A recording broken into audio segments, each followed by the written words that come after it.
세문안교회 은퇴하신 이수영 목사님께서 저희들에게 들려주신 이야기를 여러분에게 소개합니다. 이수영 목사님께서 5년 전에 독일 교회 기독교 학회에 참여하신 적이 있었답니다. 그때 주제가 이제 교회 부흥에 대한 주제였답니다. 이때 한국 교회에서 온 목사님들이 우리 한국 교회가 얼마나 발전하고 또 얼마나 부흥했는지를 유럽의 교회 목사님들에게 이제 자랑을 하고 소개한 겁니다. 이랬더니 유럽의 교회 목사님, 특별히 독일 교회 목사님들이 이런 말을 하더라 합니다. 잘 들어보십시오. 우리 독일 교회도 당신네 한국 교회처럼 부흥했던 적이 있습니다. 2차 세계대전이 일어났을 때도 이 독일 교회가 얼마나 부흥했던지 그 독일군의 엄청난 폭격 속에서도 지하 벙커에 수많은 독일 교회 교인들이 모여서 예배를 했다는 겁니다. 얼마나 놀라운 일입니까? 더 놀라운 사실은 그 지하 벙커에서 가득 모여서 성도들이 기도할 때 갑자기 촛불을 켜고 예배를 드리는데 촛불이 꺼지더라 합니다. 왜냐하면 이게 산소가 부족해서 촛불이 꺼진 거예요. 그럼에도 불구하고 단 한 명도 그 자리를 떠나지 않고 예배를 드렸던 나라가 우리 독일입니다. 이야기를 해주더라는 거예요.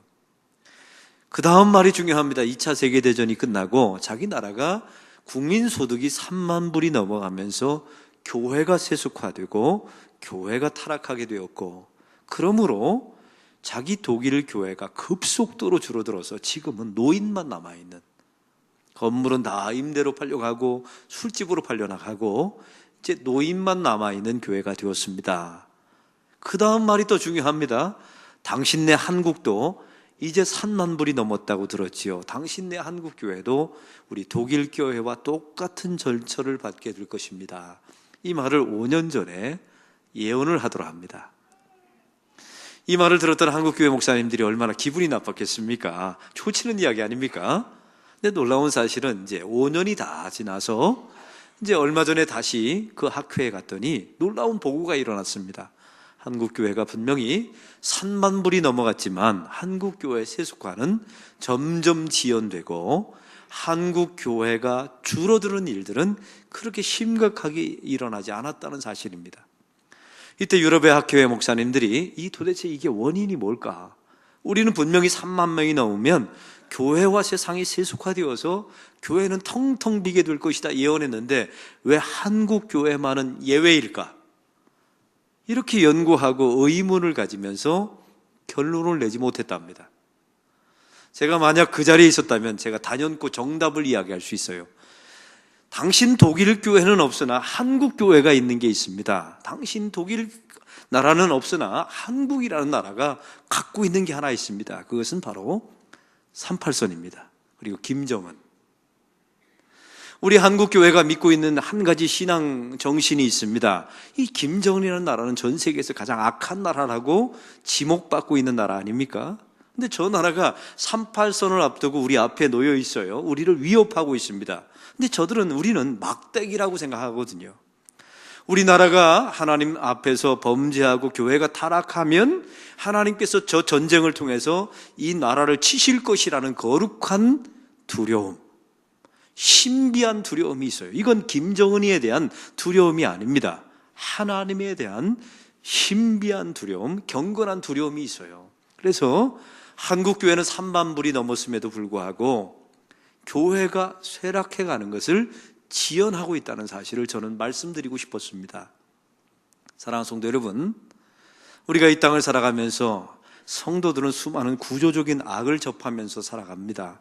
세상 곳곳에 수많은 악들이 널려 있죠. 근데 그 가운데 하나님께서 우리에게 주시는 선물이 있습니다. 세상 사람들이 우리를 바라보면 거룩한 두려움과 경건한 두려움이 우리 안에 있다는 사실을 보게 되는 것입니다. 오늘 이런 관점으로 말씀을 보기를 원합니다. 사도 바울은 예루살렘에서 지금 가이사랴로 압송을 당했습니다. 바로 그 총독인 벨릭스 총독 하에 있었던 헤롯 궁전 지하 감옥에 사도 바울이 갇히게 투옥되게 된 것입니다. 이 사도 바울이 예루살렘에서 가이사랴까지 이렇게 압송되는 과정, 또 가이사랴에서 만난 수많은 인물들을 보면 뭐 하나 정상적인 사람들이 없어요. 다 악한 사람들입니다.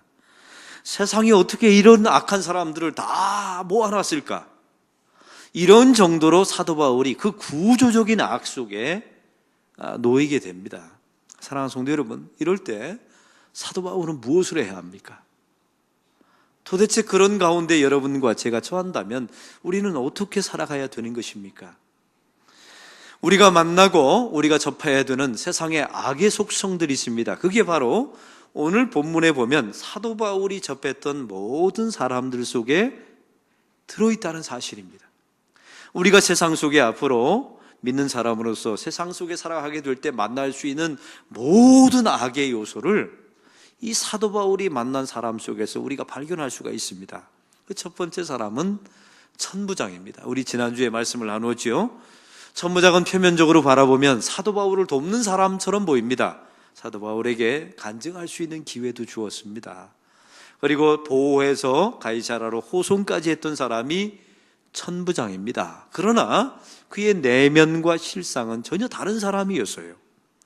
벨릭스에게 총독에게 편지를 쓸 때 이 사람이 천부장이 이렇게 말합니다. 내가 사도 바울을 구했다라고 말하죠. 이거 얼마나 허풍쟁이며 얼마나 과시형 인간입니까? 하나님께서 사실은 사도 바울을 구한 것이죠. 이걸 자기가 했다. 자기 숭배주의자의 모습이 천부장 안에 들어있습니다.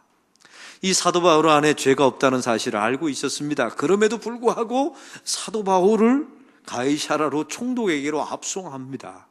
풀어줄 수 있는 권한도 있습니다. 그러나 자기 자신이 책임을 모면하려고 사도 바울을 총독에게 압송해버리고 맙니다. 나에게는 책임 없다. 네가 떠맡아라. 얼마나 무책임하고 얼마나 비겁한 사람입니까? 또한 이 천부장이 썼던 총독에게 썼던 편지 안에는 모든 것이 다 거짓말입니다. 사랑하는 성도 여러분, 우리도 세상 속에 살아가면 이런 천부장 같은 사람들 속에 세상 속에 살아갑니다. 그러면 성도는 어떻게 해야 합니까? 이런 천부장 같은 세상을 만나고 사람을 만나면 성도들은 어떻게 살아가야 되는 것입니까? 오늘 이제 사도 바울을 인계받은 총독 벨릭스를 또한 소개해 보겠습니다. 이 사람은 지난주 우리 말씀을 나눴듯이 노예였으나 나중에 자유인이 되었고 총독이 되었던 사람입니다.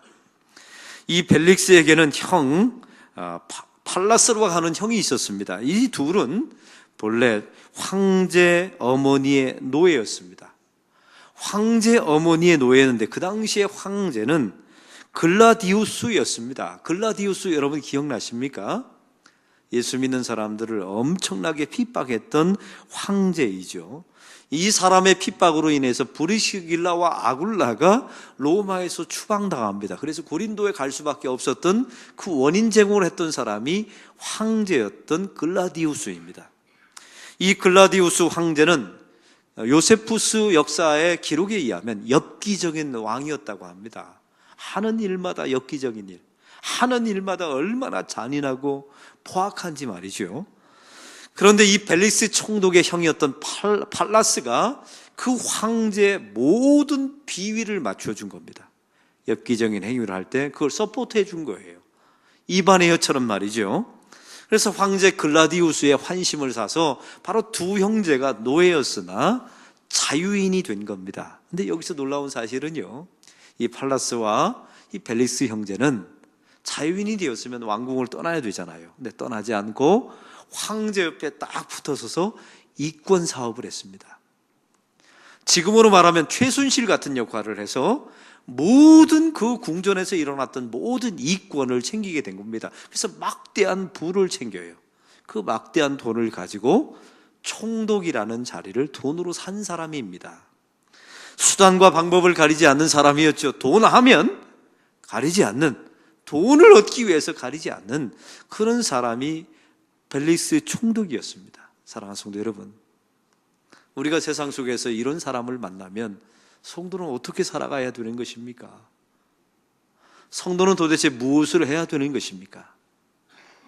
이런 관점으로 우리가 성경을 깊이 좀 보기를 원합니다. 벨릭스는 돈에 대한 촉이 얼마나 강한 사람이었는지, 뭘 하면 돈이 나오는지를 아는 겁니다. 자기 앞에 이제 재판장에 사도 바울이 끌려왔습니다. 근데 사도 바울이 변증을 하는데 보니까 이 예루살렘에 오게 된 이유를 이렇게 설명하는 겁니다.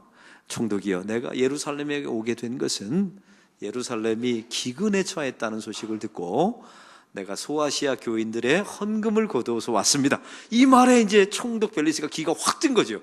저 사람이 돈이 있겠구나. 또 한 가지는 신흥 종교의 교주다라고 생각해서 돈이 있을 것이라고 생각해서 돈을 내놓을까 하여 그 감옥에다가 2년 동안 벨리스 총독이 사도 바울을 가두게 된 것입니다. 사랑하는 성도 여러분, 완전히 이건 구조적인 악입니다. 세상 어디를 만나도 사도 바울이 만나는 사람들이 다 총체적인 부패, 총체적인 악 속에 사도 바울이 처해져 있습니다. 어떻게 해야 합니까? 이런 상황을 만나면 성도는 도대체 무엇을 해야 되는 것입니까? 바로 이런 벨리스 총독에게 사도 바울이 압송을 당해서 재판을 받게 된 것입니다. 그런데 오늘 성경에 보니까 대제사장 아나니아가 자기의 변호사인 더둘로를 데리고 104km를 예루살렘에서 걸어서 가이사랴에 도착합니다. 왜냐하면 사도 바울을 고소해서 죽이기 위함입니다. 여기서 우리가 알 수 있는 대제사장 아나니아는 누구입니까? 전임 제사장의 음모와 계략을 통해서 전임 제사장을 내쫓고 자기 자신이 대제사장이 된 사람이 오늘 성경에 나와 있는 대제사장 아나니아입니다. 근데 그냥 내쫓은 게 아닙니다. 살인 교사를 했어요. 돈을 주고 사람을 사서 그 전임 제사장을 죽여달라고 부탁을 하고 그 전임 대제사장을 죽여버리고 그 빈자리를 자기가 차지한 사람이 대제사장 아나니아입니다. 온갖 계략과 수를 다해서 살인 교사까지 해서 그 하나님 앞에 예배할 수 있는 대제사장 자리를 차지한 사람이에요. 그러니 이 사람은 성직 매매를 통해서 막대한 부를 쌓게 됩니다. 사랑하는 성도 여러분, 이런 사람들을 우리가 세상 속에 만나면 성도는 어떻게 해야 되는 것입니까? 이런 사람들을 여러분 주변에 만나면 우리는 도대체 뭘 해야 되는 것입니까? 대제사장 아나니아가 자기의 변호사 더둘로를 데리고 와서 변론을 하게 됩니다. 당시는 이게 흔치 않은 일이었는데요.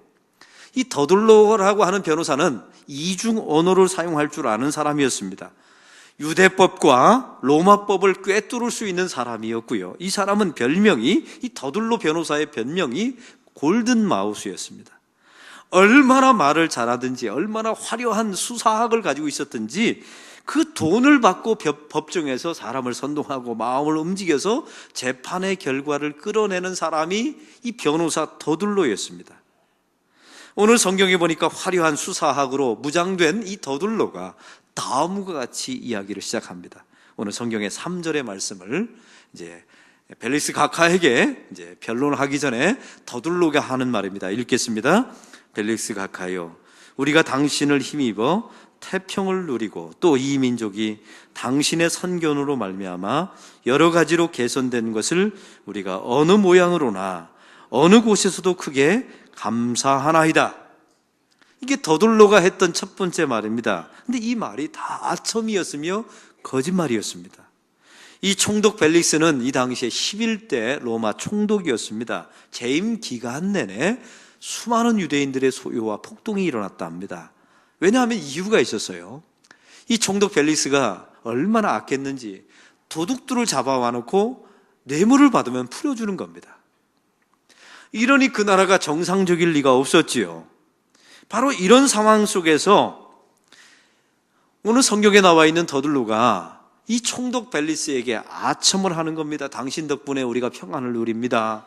당신의 치세와 공적을 높이 삽니다. 당신 덕분에 우리가 잘 먹고 잘 사는 것입니다. 이렇게 아첨을 하게 된 거예요. 여러분, 이 사람은 굉장히 지략가이면서 사람의 마음을 움직일 줄 아는 변호사입니다. 그래서 이 총독 벨리스의 마음을 얻어보려고 이렇게 아첨을 하게 된 거예요. 그 다음에 이 아첨을 한 후에 이제 정식으로 사도 바울을 5절에 고발합니다. 5절의 말씀을 다 같이 읽겠습니다. 우리가 보니 이 사람은 전염병 같은 자라. 천하에 흩어진 유대인을 다 소요하게 하는 것은 나사렛 이단의 우두머리라. 이렇게 고소합니다. 한마디로 말하면 이 사도 바울은 유대인들을 선동하여 소요를 일으키는 사람입니다. 이 사람은 참 위험한 사람인데 이 사람 가만두면 폭동이 일어날 수가 있습니다. 이 사람은 한번 선동하면 폭동을 일으킬 수 있는 우두머리입니다. 이 말을 해버린 거예요. 여기서 더둘러 이 변호사의 아주 기가 막힌 계략이 있었습니다. 이 당시에 로마 법정 안에서는 종교적인 문제로 사람을 죽일 수는 없었습니다. 그래서 이 변호사 더둘러는 이 문제를 정치적인 문제로 바꿔버립니다. 이 사도 바울은 한 집단의 우두머리입니다. 이 사람이 소요와 폭동을 일으킬 정치적으로 위험한 사람이니까 이 사람은 반드시 죽여야 합니다. 이런 변론을 하게 된 것입니다. 사랑하는 성도 여러분, 예수님과 비슷하지 않습니까? 우리 예수님은 로마 법정에 끌려가셨을 때, 빌라도 앞에 섰을 때 유대인 제사장과 장로들은 예수님을 종교적인 문제로 죽일 수 없다는 사실을 알고 있었죠. 그래서 예수님에게 쉬운 죄목이 하나 있습니다. 자칭 유대인의 왕이라는 정치적인 문제를 뒤집어 씌웁니다. 이와 똑같은 상황이 벌어지게 된 겁니다. 사랑하는 성도 여러분, 우리는 언변도 없어요. 제가 여러분 보니까 화려한 언변도 없고 사람의 마음을 확 잡을 수 있는, 선동할 수 있는 능력도 없고, 또 이렇게 수사학적으로 제가 보니까 무장된 성도들 별로 없어요. 말싸움에 집니다. 이런 더둘로 같이 돈 받고서 불의하지만 이렇게 동원된 사람들을 만나면 성도는 어떻게 해야 합니까? 성도는 도대체 무엇을 해야 되는 것입니까? 오늘 성경의 후반부에 보면 총독 안에 두루실라가 나와 있습니다. 이 총독의 아내, 벨릭스의 아내가 두루실라인데 이 여자는 유대 여자였습니다. 예수님 당시에 유아 살해를 명령했던 왕은 헤롯 대왕인데 그 헤롯 대왕의 손녀가 두루실라입니다. 자기 아버지가 정략 결혼을 시켜서 수리아의 한 왕에게 시집을 보냅니다. 그런데 요세푸스의 기록에 의하면 이 벨릭스 왕의 부인이었던, 벨릭스 총독의 부인이었던 두루실라는 너무나 이뻤답니다. 너무 이뻐요. 이게 기록에 남을 정도로 얼마나 미인이었는지 역사학자들이 기록할 정도입니다. 그런데 이 결혼이 오래가지 못했습니다. 결국은 정략 결혼이 파혼당해서 로마로 돌아오게 되죠. 이때 총독이었던 벨릭스가 그 여자를 유혹해서 자기의 아이를 갖게 합니다. 이 부분을 보면 우리가 알 수 있죠. 자신의 미모를 통하여 두루실라는 벨릭스의 권력을 삽니다. 이 벨릭스는 자기의 권력을 이용하여 두루실라의 미모를 산 겁니다. 세상과, 우리가 접한 세상과 너무 비슷하지 않습니까? 어느 여고에 갔더니, 여자 고등학교에 갔더니 그푼이 이렇게 써 있더랍니다. 이렇게 학교에 들어가면, 반에 들어가면 그푼이 써 있지 않습니까? 근데 기가 막힌 그푼이 있었어요. 5분 더 공부하면 신랑이 바뀐다. 이렇게 써 있더라는 거예요. 여러분, 공부하는 목적이 신랑 바뀌기 위해서 공부하는 겁니까? 근데 어느 성형외과는, 이 서울에서 강남에 아주 유명한 성형외과는 이런 글귀가 써 있더라 합니다. 코를 1도만 높이면 신랑이 바뀐다. 여러분, 우리가 참 쓴웃음을 짓지만 우리가 사는 세상이 이렇습니다. 이런 세상을 만나면 성도는 도대체 뭘 해야 합니까? 어떻게 살아가야 되는 것입니까? 사도 바울은 예루살렘에서 가이사랴까지 압송하는 도중에 만났던 인물들의 면면을 보십시오. 뭐 하나 정상적인 사람이 없어요. 천부장, 우리가 알고 있는 벨릭스 총독, 또 그에게 고발하려고 찾아왔던 대제사장 아나니아, 변호사였던 더둘로, 우리가 오늘 말씀 나누었던 그의 아내였던 두루실라, 뭐 하나 정상적인 사람이 없습니다. 이걸 다 구조적인 악이라고 말해요. 온 세상이 다 악으로 똘똘 뭉쳐있는 이 구조적인 악 말이죠. 이게 우리의 일상입니다. 이 당시에 사도 바울에게만 접했던 일상이 아니에요. 이 땅을 살아가는 성도들이 날마다 세상 속에서 우리 삶 속에 접하는 악이 이 구조적인 악입니다. 일상의 악의 평범성 말이죠. 여러분, 악의 평범성이라는 단어를 제일 먼저 사용한 사람이 있어요. 이 사람이 바로 한나 아렌트라고 하는 사람입니다. 유태인 수용소에서 가스실에서 겨우 소녀시대 때 들어갔을 때, 어렸을 때 들어가서 겨우 살아남았지요. 그러니까 이게 독일군에 대한 나치에 대한 아주 철저한 증오심을 가지고 있었습니다. 한나 아렌트가 말이죠. 근데 어느 날 소식이 들려오는데, 몇십 년이 지난 후에 소식이 들려오는데, 그 가스실에서 유태인을 600만 명 학살했던 주범이었던 아히만이 잡혔다는 소식을 듣습니다. 이때 한나 아렌트는 그 법정을 찾아가요. 기대를 하죠. 아주 표독하고 사악한 노인을 만나게 될 것이다. 독사 같은 얼굴을 만나게 될 것이다 라고 상상하고 찾아갑니다. 근데 재판장에 끌려 나온 아히만의 얼굴은 충격적이었어요. 너무나 평범한, 자기 손녀와 날마다 놀아주는 아주 따뜻한 얼굴에, 너무 평범한 얼굴에 아히만을 보게 된 겁니다. 사랑하는 성도 여러분, 그래서 한나 아렌트가 악은 너무 쉽다, 악은 너무나 평범하다, 이 말을 사용하게 된 것입니다. 우리 성도들이 삶 속에 처하고 있는 환경도 마찬가지입니다. 어디를 둘러봐도 하나님의 뜻을 추구하고 하나님께서 창조하신 창조의 목적을 찾는 세상은 어디에도 없습니다. 이런 구조적인 악, 온 세상이 다 악으로 범벅되어 있는 이 세상 속에서 성도는 도대체 뭘 해야 되는 것입니까? 성도는 어떻게 해야 되는 것입니까? 오늘 성경에 보면 사도 바울은 속수무책으로 당하게 되지요. 저항하지도 않습니다. 저항할 수도 없고요. 그러면 또 한 가지는 그 2년 동안 헤롯궁 감옥에서 속수무책으로 당하면서 허송세월을 보내게 됩니다. 사랑하는 성도 여러분, 이것이 끝이라면 저는 예수 안 믿으랍니다. 이것이 성도의 끝이라면, 이게 모든 결론이라면 성도는 속수무책 당해야 합니다. 성소는 침묵해야 합니다. 성소는 세상적인 방법을 쓰면 안 됩니다. 성도는 허송세월을 보내야 합니다. 이렇게 끝난다면 저는 예수 안 믿으랍니다. 근데 오늘 성경에 보면 놀라운 반전이 일어납니다.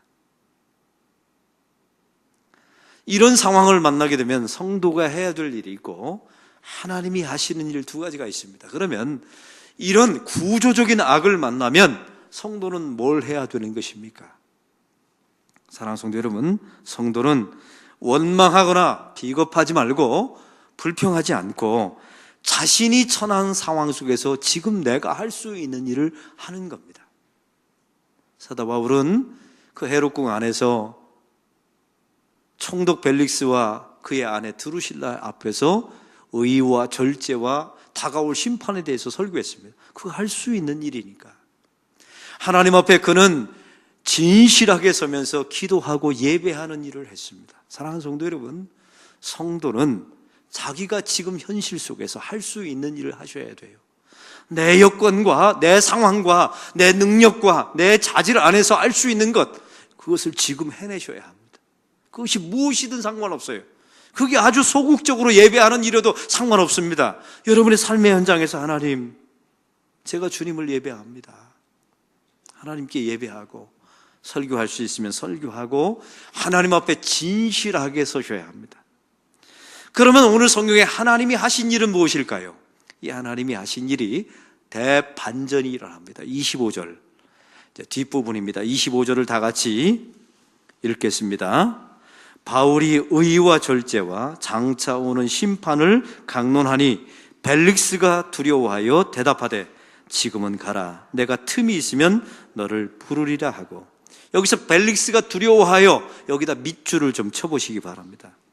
사도 바울은 지금 속수무책으로 당하고 있습니다. 이 구조적인 악, 세상이 다 죄로 범벅된 이 세상 속에서 속수무책으로 당하고 있어요. 그리고 허송세월 2년을 보내고 있습니다. 그러면 사도 바울이 두려워해야 되는 것 아닙니까?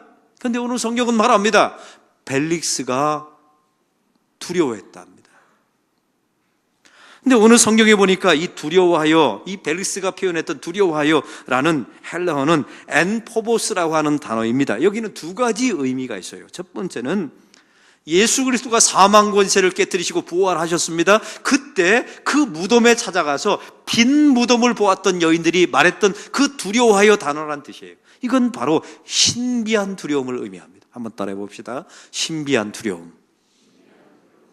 이 벨릭스가 사도 바울을 보았는데 신비한 두려움을 보았다는 거예요. 또한 두 번째 의미가 있습니다. 이것은 바로 계시록에서 종말과 심판을 선포할 때 나타나는 경건한 두려움입니다. 한번 따라해 봅시다. 경건한 두려움. 이 사도 바울은 죄수입니다. 지금 옥에 갇혀 있습니다. 속수무책 당하고 있죠. 지금 옥에서 2년 동안 갇혀 있습니다. 그런데 이 벨릭스가 사도 바울을 쳐다보니까 경건한 두려움을 보았다는 거예요. 이건 사도 바울이 만들어낸 두려움이 아닙니다. 하나님께서 사도 바울과 함께 하실 때 그 안에 하나님께서 만들어낸 신비한 두려움, 경건한 두려움인 줄로 믿습니다. 사랑하는 성도 여러분, 성도는요, 세상이 만들어내는 걸 만들어내면 무시받습니다. 우리가 돈을 많이 만들어내서 열심히 일해서 세상이 여러분을 두려워합니까? 안 두려워합니다. 여러분이 세상 사람들이 원하는 그 수많은 명예를 만들어내서요, 세상 사람들이 여러분을 바라보고 두려워할까요? 두려워하지 않아요. 거기가 거기구나라고 말하죠. 성도가 우리 삶 속에 신비한 두려움, 경건한 두려움을 가지려면 내 안에 세상이 만들어낼 수 없는 것을 만들어내셔야 돼요. 감옥에 갇혔으나 찬송할 수 있는 그 거룩한 두려움, 경건한 두려움 말이에요.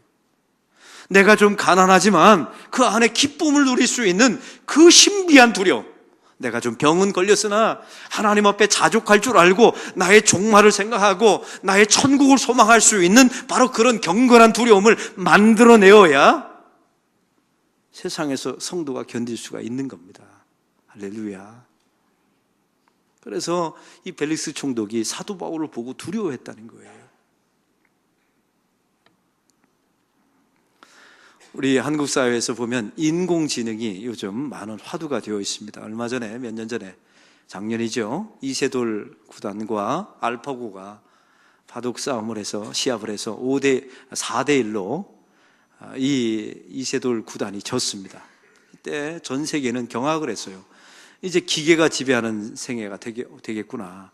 이제 정말 터미네이터 같은 세상이, 인간이 일방적으로 당하는 세상이 오겠구나라는 두려움이 있었습니다. 그런데 놀라운 사실은요, 여러분, 기계가 절대로 할 수 없는 일들이 있다는 사실 아십니까? 세상에 아무리 편리하고 기계가 지배하는 한이 있더라도 인간은 인간일 수 있는 비결이 있어요. 그 내용이 그 다음날 신문에 나왔습니다. 저도 그 신문을 보았는데 이런 이야기입니다. 이세돌 구단의 딸이 인터뷰를 하게 된 겁니다. 인터뷰를 이렇게 했어요. 우리 아빠가 바둑의 고수라고요?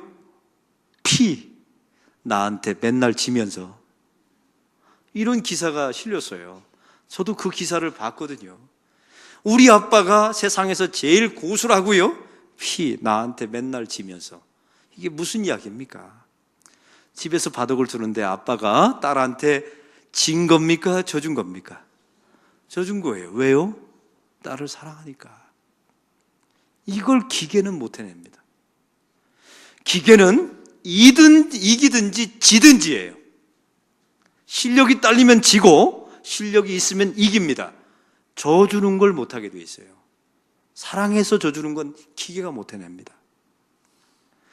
얼마 전에 미래학자가 이런 말을 했어요. 앞으로 50년, 40년이 지나면 의사와 변호사 직종이 사라진답니다. 여러분, 자녀 앞으로 의사, 변호사 이런 거 시킬 생각 하지 마세요. 왜냐하면 한번 생각해 보세요. 세상의 모든 판례와 의학책 다 기계에다 집어넣어요. 그리고 모든 진단, 전 세계 사례를 다 기억시킵니다. 그래놓고 진단하고 판례한다면 여러분, 변호사, 기계 의사보다 더 정확할 리가 없어요. 이런 직업은 앞으로 30년 후에 다 사라져버릴 수밖에 없다는 겁니다. 이게 미래학자들이 다 예언해놨어요. 목사도 마찬가지입니다. 목사가 설교문을 다 기계에다 주입해놓고 주석 다 집어넣고 해석해서 번역하면요, 일반 목사보다 설교를 잘하는 AI 목사가 나온답니다. 저희 큰일 났어요. 그런데 놀라운 사실은요, 인간 목사만이 할 수 있는 일이 있어요. 성도를 사랑하고 성도를 위해서 눈물 흘려주는 목사는 인간 목사밖에 못 해냅니다. 그게 인간됨을 지켜낼 수 있는 방법이에요. 사랑하는 성도 여러분, 성도도 마찬가지입니다. 세상 사람들이 만들어내는 것을 만들어내면 성도는 존재할 이유가 없어요. 우리가 서 있을 장소가 없습니다. 그냥 속수무책 당하고 우리는 허송세월 보내면서 인생을 끝냅니다. 그러나 우리가 예수님을 믿고 예수님을 알면 우리 안에 하나님께서 만들어주시는 거룩한 두려움, 신비한 두려움이 주어질 줄로 믿습니다. 예수님께서 말씀하시길 너희는 세상의 빛이라고 말씀하셨죠. 사실은 우리는 빛은 아니에요. 등잔입니다. 우리 등잔 안에 빛 대신 예수님을 모셨다고 합시다. 그러면 어둠을 만나면 그 빛은 어둠과 싸우지 않습니다. 빛이 비추면 어둠이 알아서 물러갑니다. 이게 하나님의 백성의 원리입니다. 우리가 예수님을 잘 믿고 바르게 믿으면 우리가 아무리 등잔이고 우리는 깨어지기 쉬운 등잔일지라도 내 안에 빛 대신 예수님을 모시면 그 예수님께서 세상의 어둠을 물리쳐 주실 줄로 믿습니다. 우리 안에 연약한 깨어진 질그릇 같아 보이지만 우리 안에 거룩한 두려움, 신비한 두려움을 하나님께서 우리 안에 만들어 주실 것입니다. 그래서 세상 사람들이 우리를 바라보면 참 신기하다. 저 예수 믿는 사람들 분명히 가난한데 기쁘거든요. 병들었는데 저 사람은 꿈과 비전이 있고 천국을 소망하거든요. 이런 경건한 두려움이 있으셔야 돼요. 우리는 지금 대림절 3번째 주간입니다. 이 대림절 기간은 이미 2000년 전에 아기 예수님이 오셨지 않습니까? 근데 왜 대림절이라는 이름을 붙였을까요? 다시 승천하신 예수님께서 이 땅에 다시 오실 것을 성도는 기다리고 소망하는 존재가 이 대림절 기간의 성도입니다. 그러면 이 대림절 기간에 다시 오실 예수님을 소망하며 우리가 어떻게 살아가야 합니까? 깨어 기도하고 경건하게 살아가야 되고, 살면 할 일이 있어서 좋고 죽으면 갈 곳이 있어서 좋고, 예수님 재림하시면 고통 없이 이 세상 끝날 수 있어서 좋고, 이렇게 고백하는 사람이면 죽음이 뭐가 두려웠겠습니까? 세상에 좀 물질이 없어도 견딜 수가 있습니다. 핍박을 당해도 성도는 버텨낼 수 있는 것입니다. 이게 바로 성도의 능력입니다. 이 능력이 없으면 저와 여러분은 무시받습니다. 세상 사람들이 만들어낸 똑같은 것을 만들어낸다고요? 그러면 거기가 거기입니다. 뭘 덜 바라겠습니까? 우리 안에 세상이 죽었다 깨어나도 만들어낼 수 없는, 이 벨릭스가 사도 바울을 바라봤을 때 두려워하였다. 이 경건한 두려움, 신비한 두려움을 발견했듯이 우리 안에 그 하나님이 만들어내는, 우리가 예수를 믿기 때문에 만들어내는 그 거룩한 두려움, 신비한 두려움의 소유자가 되시기를 주의 이름으로 축원합니다. 그래야 이 구조적인 악 속에서 성도가 견디고 생존할 수가 있는 것입니다. 이런 백성들이 되시기를 주의 이름으로 축원합니다. 하나님 아버지, 오늘 말씀을 통하여 이 사도 바울이 전한 이 구조적인 악 속에서 속수무책으로 당할 수밖에 없었고 허송세월을 2년 동안 보내었습니다. 그러나 이 벨릭스가 사도 바울을 바라볼 때 두려워하였다라고 말하고 있습니다. 경건한 두려움을 보았고 신비한 두려움을 본 것입니다. 하나님, 우리 안에도 이런 것들을 주십시오. 기계가 아무리 발달해도 기계는 인간이 할 수 있는 그 고유의 것을 할 수가 없습니다. 하나님, 우리도 마찬가지입니다. 세상이 아무리 만들어낼 수 있는 것 추구하지 말게 하시고, 세상이 아무리 만들어도 만들어낼 수 없는 바로 그것을 소유하는 하나님의 백성들 되게 하여 주시옵소서. 그래서 이 구조적인 악 속에서 성도됨을 지켜낼 수 있는 믿음의 백성들 되게 하옵소서. 예수 그리스도의 이름으로 기도하옵나이다. 아멘.